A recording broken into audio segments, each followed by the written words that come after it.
Here we are. We're going to talk about the chemistry of life. And the essential question for us is, what are the building blocks of organisms? So, the standard we're covering, PowerPoint. There we go. It's probably going to change it by itself here in a second. The standard that we're still working on is the one about cell structure and how cells get energy and how the cell functions. So just like every other lesson, you're going to start out with an engage your brain. And so here we go. It's on page 89. And so the first question asks you to fill in the blank with a word or phrase that you think correctly completes the following sentences. So what does H2O stands for? You can go to the periodic table and look up the H, and then you're going to go to number 2 and answer, what do you think you are made of? See, there, it changed all by itself. Here we go, number 2. And we've already talked about that in class already, so hopefully you got that going on. And then it has you break down, has you break down the parts of the word. So remember that if you can break down a scientific word into its prefixes and suffixes and the root word, and then put those pieces together, it'll help you figure things out. So the first part of this lesson is called It's Elementary, and the essential question is, what are atoms and molecules? If you remember from 6th grade maybe, that matter is anything that has mass and takes up space.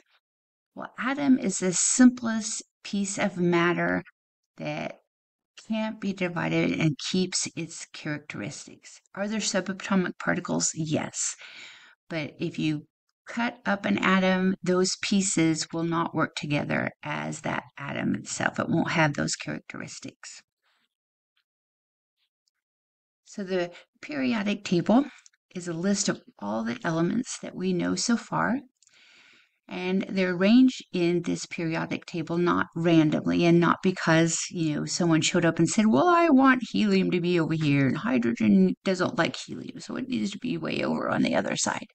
And that's not how it happened.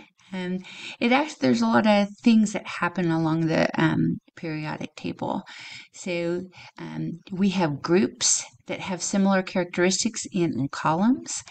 And then we have periods that go across horizontally, and they have similar characteristics also. And next year you'll learn about that in physical science. So they are arranged in a specific way so that if I just picked one at random, like arsenic, I would know some of the chemical properties about arsenic without having to look it up, without having to, do some research. Its place on the periodic table tells me something about it as an element. So an element is made up of one or more kind of atom that's chemically combined. So carbon is the one that's on the screen. This is not how the atom actually looks. It is a model to help us understand what's going on. But the atom is a little more complex than this. But this gives us a good idea to put that frame in our head so we can think about it and think about how it reacts, doesn't react, and that sort of thing. And so in the nucleus of the atom, you have protons and neutrons. Protons are positive, and neutrons don't have a charge at all. Neutrons have a little bit more mass than the protons. And then outside, you have electrons, and electrons are negative, and they're held close to the atom by the positiveness from the protons. If you could stop these balls from moving, you would count that there were 6 protons at its atomic number, and that is going to affect how many electrons it has. So if you notice, it has 6 negatives and 6 positives. There's a reason why there's only 2 electrons in this shell and why there's more in the outer shell, and you'll learn that next year. But how many protons are in the nucleus are going to affect how that atom behaves. So if you remember, we talked about these already. Synapse, we are 98% by mass, these elements. So we got carbon, hydrogen, nitrogen. I couldn't find this for nitrogen very easily. Oxygen, phosphorus, and sulfur. So carbon is the backbone for almost all the organic molecules in your body. Organic in science does not mean the same thing as organic in your grocery store. At the grocery store, organic means that the fruit or the vegetable wasn't grown with pesticides or chemically induced fertilizers and those sorts of things, that it was just grown by, the soil and the air, and with the least amount of intervention as possible. In science, organic means has the element carbon. And so we're going to be talking about the four major macromolecules that are important to life here in just a second.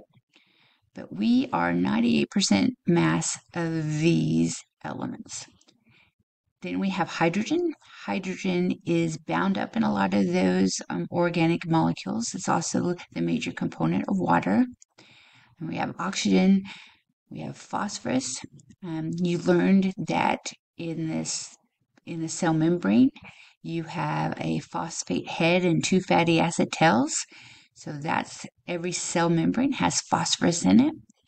We have sulfur, and we have nitrogen.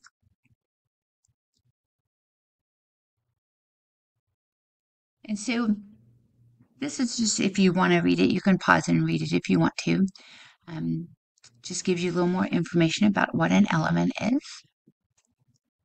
And this is just a funny. And it says, never trust an atom, they make up everything. And if we could see an atom, which we can with a microscope, a very powerful microscope, but for us, walking down the street or going to school, we wouldn't be able to see an atom. But there's a lot of empty space in an atom. The distance between the protons and the electrons is huge. So it would be like having a piece of sand as the atom on our desk, and the distance to the Coca-Cola factory might be where the electron is. It's a lot of empty space. So make a guess. How much do you think the atom is empty space? 10%, 5%?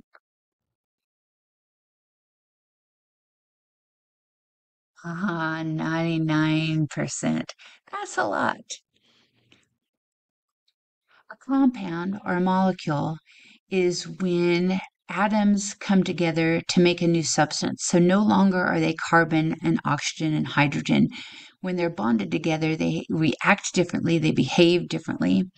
And in chemistry, everything in this model here has meaning. So it's accepted what the color blue means, what atom or element it is.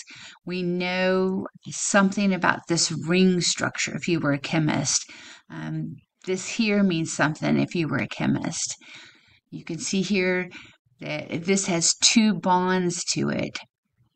Also, they know the distance between this atom and this atom. They can bombard a molecule with X-rays and measure what this angle is between the atoms. So this isn't just some random tinker toy that someone put together. There's a lot of meaning inside of it. You can see how this here is arranged a little differently. So the distance between here and here has been measured. The angle between here and here has been measured. So this might look like someone just sat down and put, some toys together, but every piece of it has meaning. So caffeine, of course, has a different property than if it was just the carbon, hydrogen, and oxygen. Just another image of an element. And so here we have copper. There are 29 protons in the nucleus. So you should be able to guess that there's 29 electrons. Next year, you'll learn about why there's 2 here and 8 here and more here, but not this year. Let's skip over that one. Okay. Here we are at question number 5, and it says, how do atoms relate to cells?